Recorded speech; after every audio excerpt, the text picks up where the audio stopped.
melukai hati umat muslim.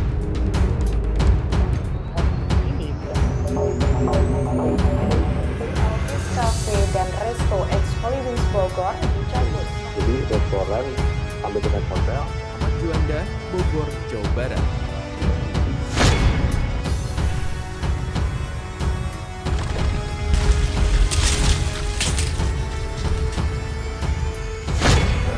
Assalamualaikum warahmatullahi wabarakatuh. Berjumpa lagi dengan saya Edi Prayetno. Soal gonjang-ganjing minuman keras, promo Holywings menuai pro kontra di masyarakat, dan tidak sedikit yang ada pihak yang membela, bahkan ada pihak yang kontra, bahkan turun ke jalan berdemo. Baik itu dari kalangan Islam yang merasa tersakiti hatinya karena memakai nama Muhammad di sana, ataupun orang-orang Kristen yang memakai nama Maria.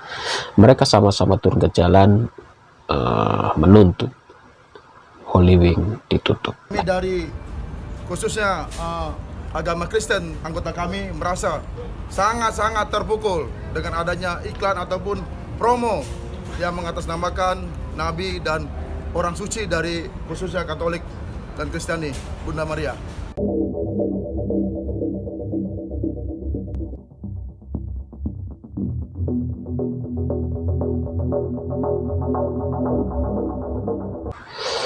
Sebuah promosi yang dilakukan oleh pihak Holywings menuai kecaman di masyarakat, di mana pada promosinya dia memakai dua nama yang sensitif sekali, yaitu nama Muhammad dan nama Maria.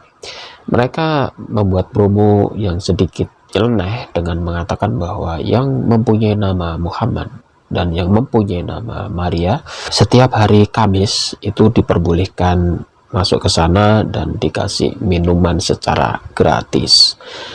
Pastilah akhirnya masyarakat Muslim protes, masyarakat Kristen juga protes. Orang di Batak, kemudian di Manado, mereka rame-rame turun ke jalan untuk memprotes masalah. Dan juga di Jawa Timur, para organisasi dari kemasyarakatan, dari organisasi massa keagamaan Ansor juga turun ke jalan menuntut Holywings di Jawa Timur juga dituntut dan ditutup, dan akhirnya Holywings di Jawa Timur sementara ditutup. Demikian juga yang ada di DKI, semua merembet kemana-mana dan semua menuntut Holywings ditutup.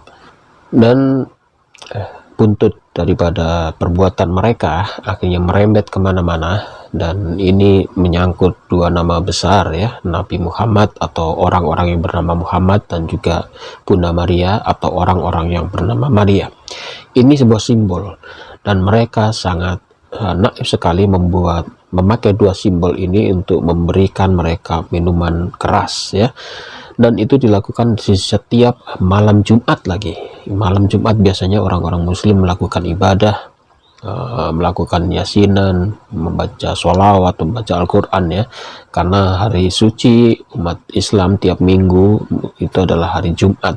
Dan malam Jumatnya sering orang-orang melakukan tadarus di mana-mana, membaca Al-Quran untuk mendekatkan diri pada Allah Subhanahu wa taala. Dan mereka dengan enak saja membuat promo yang memakai nama Muhammad, silakan datang, dikasih minuman keras.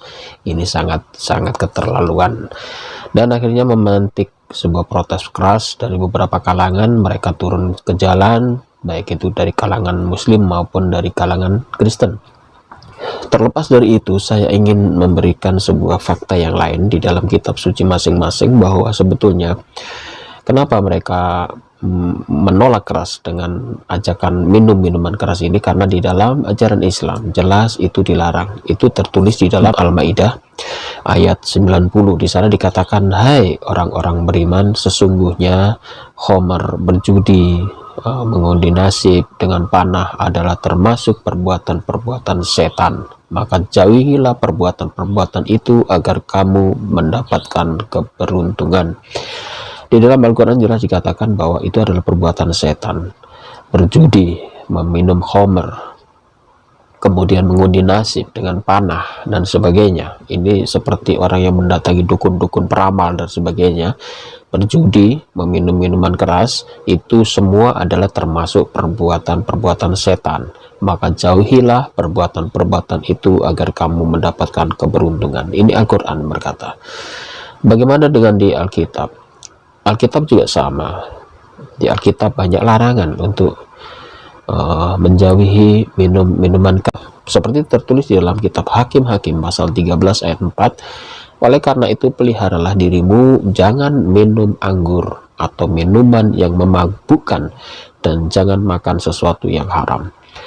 Kemudian di Amsal pasal 31 ayat 4, tidaklah pantas bagi raja Lemuel, tidaklah pantas bagi raja meminum anggur, ataupun bagi para pembesar mengingini minuman keras. Atau di dalam Amsal pasal 20 ayat 1, di sana disebutkan anggur adalah pencemooh, minuman keras adalah peribut, tidaklah bijak orang yang terhuyun-huyun karenanya. Demikian juga di Yesaya, celakalah mereka, Yesaya 5 ayat 11, celakalah mereka yang bangun pagi-pagi terus mencari minuman keras dan duduk-duduk sampai malam hari sedang badannya hangat oleh karena anggur. Ini ayat-ayat yang melarang, baik Islam maupun Kristen melarang minum-minuman keras. Karena di dalam kitab Perjanjian Lama ini adalah kitabnya orang Yahudi juga, maka orang Yahudi, anehnya di sini, orang Yahudi malah memperbolehkan minum-minuman keras. Mereka mabuk di hari raya Purim, mereka mabuk semabuk-mabuknya. Itu dilakukan tiap hari raya Purim. Itu dilakukan baik oleh orang masyarakat Yahudi biasa atau tokoh-tokoh agamanya, bahkan rabi-rabi Yahudi, tokoh-tokohnya, tokoh-tokoh agama. Mereka mabuk, bahkan dipertontonkan di hadapan jemaatnya, di depan umatnya, dan mereka mabuk di hari raya Purim. Karena apa? Karena di sana mereka memperingati kemenangan Esther untuk menaklukkan para musuh-musuh Yahudi yang ingin membunuh orang-orang Yahudi. Di sana terjadi pembantaian. Karena apa? Karena Esther ini akhirnya dinikahi oleh si penguasa raja, dan Esther ini membalas dendam untuk membunuh para yang mau membunuh orang-orang Yahudi itu. Dan perayaan itu diperingati sampai hari ini dengan nama perayaan Purim. Mereka bermabuk-mabukan dengan mabuk semabuk-mabuknya. Dan saya pernah berdiskusi dengan seorang Yahudi, kenapa kalian melakukan hal itu? Bukankah di kitab kalian juga ada ayat-ayat Perjanjian Lama yang melarang untuk minum minuman keras? Ternyata dia ambil ayat ini dipakai alasannya, yaitu dia ambil kitab Taurat ya. Di kitab Taurat, yaitu kitab Ulangan pasal 14 ayat 26, ini sebagai pembenaran bahwa mereka sebetulnya diperbolehkan untuk minum minuman keras. Ayatnya adalah sebagai berikut: haruslah engkau membelanjakan uang itu untuk segala yang disukai hatimu, untuk lembu sapi atau kambing domba, atau untuk anggur atau minuman yang memabukkan, atau apapun yang diingini hatimu, dan haruslah engkau makan di sana di hadapan Tuhan Allahmu dan bersukaria engkau dan seisi rumahmu. Di sini ada perintah di dalam kitab Ulangan pasal 14 ayat 26, yaitu haruslah engkau membelanjakan uang itu untuk segala yang disukai hatimu, untuk lembu sapi, kambing, domba, anggur, atau minuman yang memabukkan, atau apapun yang diingini hatimu. Dan haruslah engkau makan di sana di hadapan Tuhan. Ini ada perintah yang aneh lagi di dalam kitab Ulangan pasal 14:26. Di sana disebutkan haruslah belanjakan duit-duitmu itu untuk segala yang kamu sukai, makanan, minuman, bahkan makanan atau minuman yang memabukkan. Bawalah di hadapan Tuhan dan minum di sana atau makan di sana. Meskipun banyak orang yang menganggap bahwa ayat ini sebetulnya bukan diminum, itu hanya untuk anggur curahan, untuk di mesbah persembahan ya. Tetapi sebetulnya ayat ini dengan jelas di sana dikatakan bahwa di hadapan Tuhan kamu harus makan itu. nikmati itu, makan makanan, bawa ke sana makanan dan minuman anggur yang memabukkan. Ini ada ayatnya ternyata, dan ini dipakai untuk pembenaran orang-orang Yahudi bahwa dia diperbolehkan berpesta pora mabuk di hari raya Purim. Anda bisa cek, atau yang punya kenalan orang-orang Yahudi, Anda tanyakan bagaimana perayaan Purim di sana. Mereka mabuk, bebas mabuk-mabuknya. Itu dilakukan oleh orang-orang Yahudi ya. Bagaimana dengan orang Kristen? Orang Kristen masih banyak yang menolak, karena di dalam kitab sucinya sudah saya sebutkan tadi ayat-ayatnya bahwa ternyata masih banyak ayat yang menolak atau tidak memperbolehkan minum-minuman keras, meskipun kitab yang diambil itu pun kitabnya orang Yahudi ya. Tetapi orang Kristen sebagian besar ya, itu masih menghindari minum-minuman keras. Itulah sebabnya di saat nama Maria dipakai, di saat nama Muhammad dipakai, orang-orang Kristen di Batak, orang-orang Kristen di Manado, mereka turun ke jalan protes menuntut Holy Wing ditutup. Termasuk pemuda-pemuda Ansor di Jawa Timur menuntut Holy Wing ditutup. Bahkan DKI, Gubernur DKI sudah mulai menutup beberapa tempat Holy Wing di DKI Jakarta. Mereka sudah bersepakat bahwa ini tidak baik untuk masyarakat.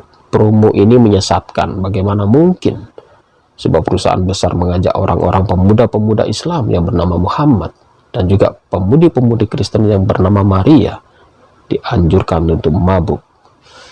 Ini sebuah perbuatan yang konyol saya pikir.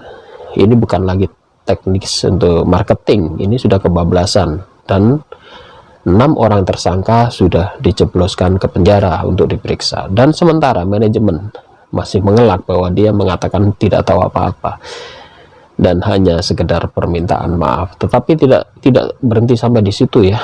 Gelombang protes itu sudah semakin besar menuntut perusahaan ini ditutup, karena di sana jelas-jelas menyediakan tempat untuk minum minuman keras. Selama ini sudah berjalan, kenapa semua tutup mata?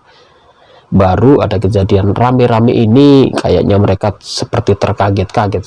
Sebetulnya itu tidak terkaget-kaget. Sebetulnya mereka semua sudah pada tahu, tetapi pura-pura tidak tahu ya. Ya, untung saja masih ada gerakan-gerakan pemuda Ansor yang turun ke jalan menuntut, pemuda-pemuda Batak dan juga pemuda-pemuda Manado yang menuntut untuk ditutup. Bagaimana kalau kita semua diam? Pasti ini akan dipetieskan dan menguap begitu saja. Dan ternyata ada tempat-tempat pesta minum-minuman keras itu sudah begitu hebatnya berkembang di Indonesia. Dan diawali kasus ini, sebetulnya kasus ini sebuah contoh saja. Sebetulnya banyak sekali tempat-tempat klub malam, diskotik dan sebagainya menyediakan tempat minuman keras, banyak. Bahkan tempat jual beli ganja dan sebagainya, narkoba. Pusat-pusat itu untuk tempat-tempatnya untuk perbuatan maksiat. Dan ini sebetulnya itu harus mulai didata lagi. Pemerintah-pemerintah daerah, baik itu di pusat atau di daerah juga, tolong ini diawasi untuk kesehatan para pemuda-pemuda kita. Jangan sampai pemuda-pemuda kita ini terayu untuk masuk ke sana dan menikmati minum-minuman keras.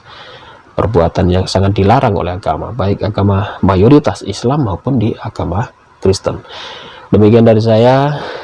Waspadalah, tetap jaga iman Anda, jauhi minuman keras, jauhi alkohol, jauhi narkoba, hidup dengan baik. Yang Kristen hiduplah dengan baik, yang Islam juga hidup dengan baik. Oh iya, untuk masalah hari korban besok, alhamdulillah para donatur sudah menyumbang kepada Yayasan Pembina Mu'alafat Tauhid ya, berupa kambing dan sapi. Sapi sudah kami terima sebanyak 5 ekor ya, dan 2 kambing, dan insya Allah akan kami sebarkan ke luar-luar pulau.